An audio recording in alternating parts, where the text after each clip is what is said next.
Saimono team etutoron loko Soroti City FC ngesi tije nartebe ejai kwana ngesi aina petanu ajnebe isipedori aboliak adomno keracho ana ai telekara aboliangin ya nepa neni aswami borne bakabe tactical arabana ta nakin kisa jeun kede achoa na pedorta rabole mopire passing nyoy borokangu so ngesi borne polo so dikini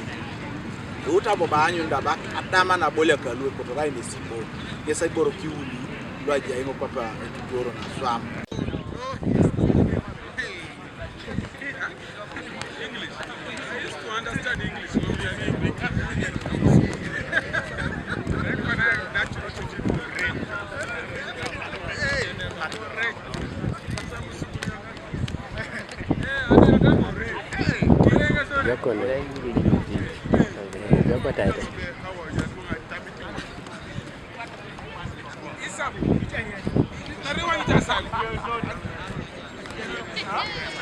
Ben Oruta Apple Necholong lo egangitok e club lo Soroti City FC ngesi lipit iteso alomun kosorete aigan e timu lo re ipelete so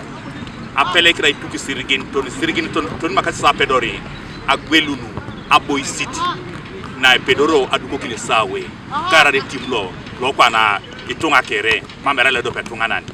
kisa ina peta kosi amunyetna kafufa bigli nesi tolosi eriongetelo kafufa kanu aire reuna e kilabu lo ikekino ai langlang amunyelet adokitait na ka Uganda Premier League aboli ashono kafufa bigli kese pote alo city aitodol olapolo kanyet Gabriel Esiku Kanuka TV East Koibuga Soroti the ball on the check behind